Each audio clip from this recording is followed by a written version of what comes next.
Who? I don't know who that is. I'm gonna be completely honest with you. So, what is going on, guys? It is JJ here, back with a new video today, and on the eve of the Champions League final, we are gonna take a look at how the Champions League revolution, or the Champions League era of modern football was born. I think it's gonna be a really, really exciting video because it gets more in depth on the beginnings of the Champions League, which I actually know nothing about, like how it was created, why it was, I mean, I know why it was created, but the sort of competition before the European Cup, or the creation of it after the European Cup. I don't know, I'm getting my words all in a mix, but obviously it's been one of the best competitions. I think it always brings a smile to our face, and I can't wait because we get the Champions League final and then go 2 weeks later right into the Euros, and I think it's exciting. I'm very, very excited for just even that prospect in general, but obviously you guys gotta let me know your thoughts down in the comments below on the beginning of the Champions League, and let's get into the video. As well, guys, you can find the original video just down in the description below. Players earn 2 million euros a week. Match days have 10 different kickoff times. Clubs loan out more than 50 players at once. How could it come this far? Well, it began exactly 30 years ago. Really? Do you remember 1991? No? No, I do not. Was not born. People dressed like this and did this to their hair. The best footballer at that time was Jean-Pierre Papin. He also earned 2 million, but in a year. Who? I don't know who that is. I'm gonna be completely honest with you. So, Red Star Belgrade ruled Europe. What? League matches were all played on the same day at the same time, but almost never shown live on TV. really? Clubs and players were not global brands. Kids in Asia and Africa didn't wear jerseys of Van Basten, Matthäus or Lineker. I mean, football didn't make any money in those days. In most leagues, you could only have 2 foreigners in your squad. So, no French connection in London, no Galacticos in Madrid, and no Tiki-Taka in Munich. But that was the last year of the old football. In 1992, modern football, as we know it today, was born. 92 is kind of the BC AD moment. Really? Why? Well, there are 3 major changes that all unbelievably happened in the same year. Okay, I get the Fresh Prince theme, but the song is kind of annoying at the same time. I love the theme song when it's being sung, but... So now we are in the summer of 92. People wore this and did this to their hair. Denmark didn't qualify for the Euros, but somehow won them anyway. What? There was another thing that happened at the Euros 92 in Sweden. The German businessman Klaus Hempel met the English composer Tony Britten and asked him to write a classical song, maybe something inspired by Handel. Britain wasn't very creative. He took the song they already used for crowning English monarchs. Oh, really? And turned into the Champions League anthem? Made the lyrics a little more banal.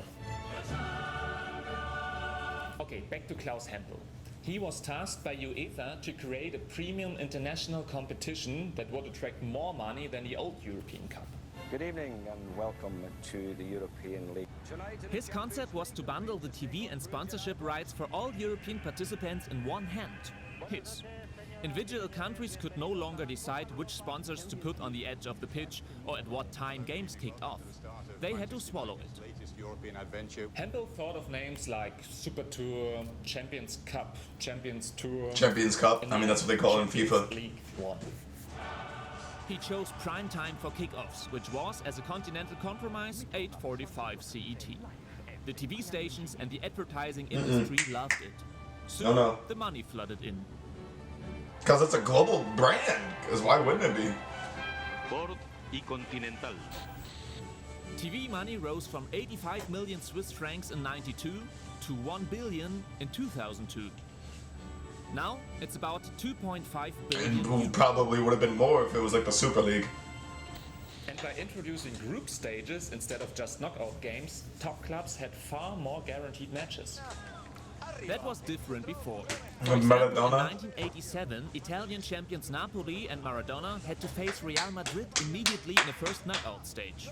They lost, meaning they had just 2 European matches in the whole season. Oh, wow. Same with Real Madrid in '89, when they went out against the Invincibles of AC Milan in the second stage. Champions Cup. and Now, Champions all of the League, top teams play at least 6 matches. Plus, they have a high chance of reaching the knockout stage because the pot system splits the top teams and puts weaker sides in each group. on the pitch, as the best clubs from across Europe go head to head. So the result of Klaus Hempel's idea was an explosion of international TV money, a widening gap between the rich and the poor, and a shift of focus A from widening national gap? to continental competition. I mean, kind of, yeah.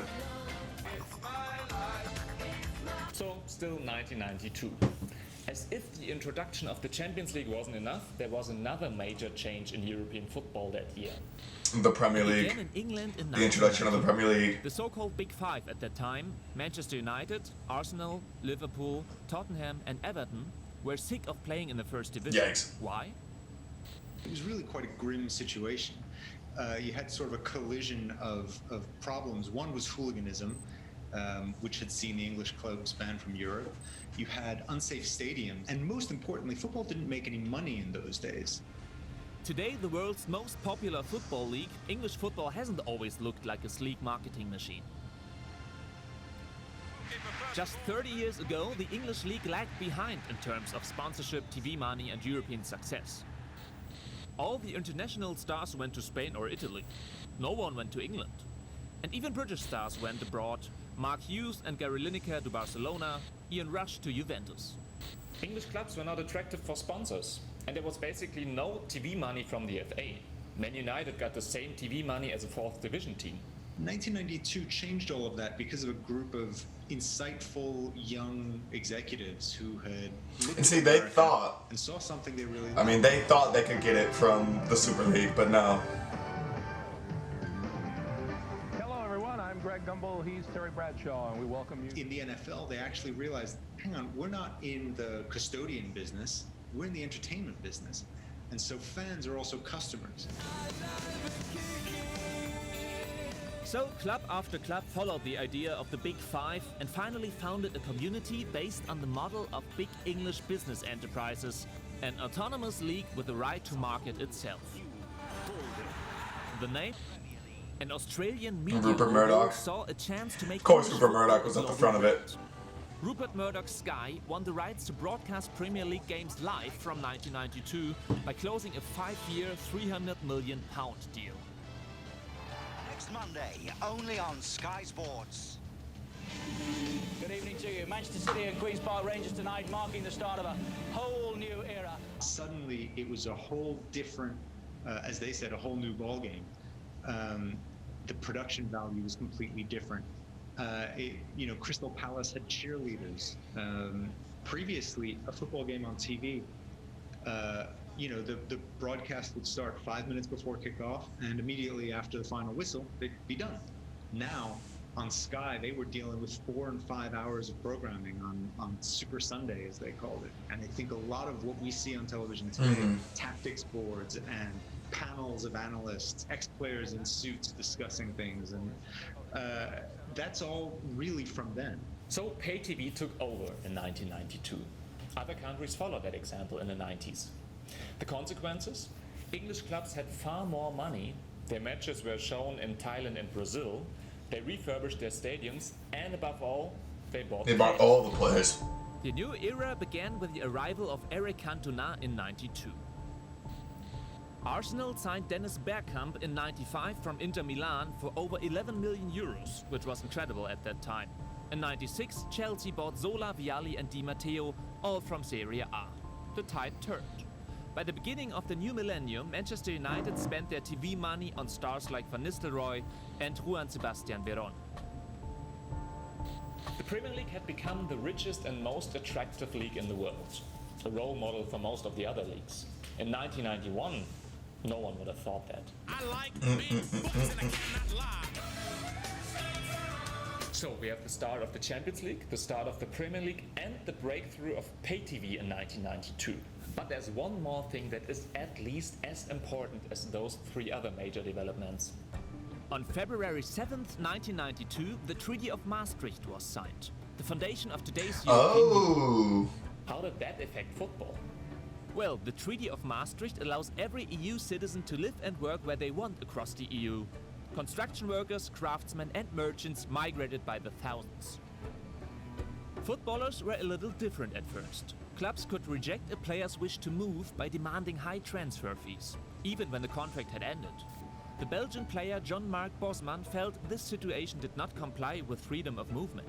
And judges thought so too. This led to the famous Bosman ruling of 1995. The consequences? Players could transfer for free after the end of their contract. Clubs offer contracts of 5 years or more today. And salaries are raised much more often. The other effect was the high-speed internationalization of football. League after league got rid of the limits on foreign players. In 1998, Arsenal had 9 French Mainly because in their Wenger. squad, plus a Nigerian, an Argentinian, a Swede, a Portuguese, an Austrian, a Spaniard, and 2 Dutchmen. Oh, and a French coach, of course. Today, around 60% of players in all the top leagues. Wow. We are used to. See, the England number, I feel like, is what was the most surprising to me. That number said 62% of the players that play in England are foreign. Ooh! It's also been a while since Juve's top stars were Italians. All because of the events of 1992. Yeah, it's so weird to think about that. 20 years on, that's all where it started. In 1992. Corona has tweaked things, but has certainly not led to a change of direction. How far can it go? Top matches are already aired in 200 countries. There are not many more than that on the planet. In the Premier League, we already have 10 different kick-off times per match day. Kids in Tonga, Vietnam and Kenya wear a Spanish club's shirts with a Portuguese player's name on the back. There's still room for expansion though. If they can pay this for Neymar today, why not this for someone else tomorrow? Amazon is now conquering live football rights. Let's see what other tech giants have in store. 1992 opened Pandora's box. There is a before 92, and that seems almost like it's in black and white to us today. Post 92 is really the beginning of football as a business. Will football ever leave this path? No, because it's going to become an even larger business, and it's just going to grow, and it's going to grow, and it's going to grow, and it's going to develop. And I think personally, football in the Champions League format will only get better. I think it will compete with the American version of the NFL for eventually the most profitable sporting league in the world. It's either the Premier League will do that. Well, that's the thing though, is the Premier League, like the teams in the bottom of the table 10 through 20, the fact that they kind of change so often means that Americans necessarily, and just fans maybe in general, aren't as attracted to those teams because they're not mainstays. Whereas the NFL, you know all the teams will stay. You can be diehard fans because they stay. But in the Premier League, anybody can go down, anybody can go up. You never know. And so that kind of, Americans aren't used to that. They want to see people play at the top level, and it sucks because it's called bandwagoning. We're terrible for it. However, when you get that top 10, all those clubs people love, and they will adore, and they want to watch, and then they see them qualify for the Champions League, they'll want to see them play in that. And I think that's why they wanted to bring the Super League in, and that's why they wanted no sporting merit of the Super League, is because it copies the NFL's plan, where the teams don't go up or go down no matter what, they just continue to compete. And I like the idea of the thought of that, except for the fact that the Champions League format makes it so the leagues themselves matter, which they should. They always should. But let me know what you guys think down in the comments below on how modern football was born on the Champions League revolution from 1992 to modern day in 2021. Let me know if you guys think the sport as a whole will continue on. I mean, it's going to continue to grow, but let me know how you feel like money will be involved in it, because it obviously will be. So thank you guys so much for watching, though. Let me know your thoughts down in the comments below, and peace.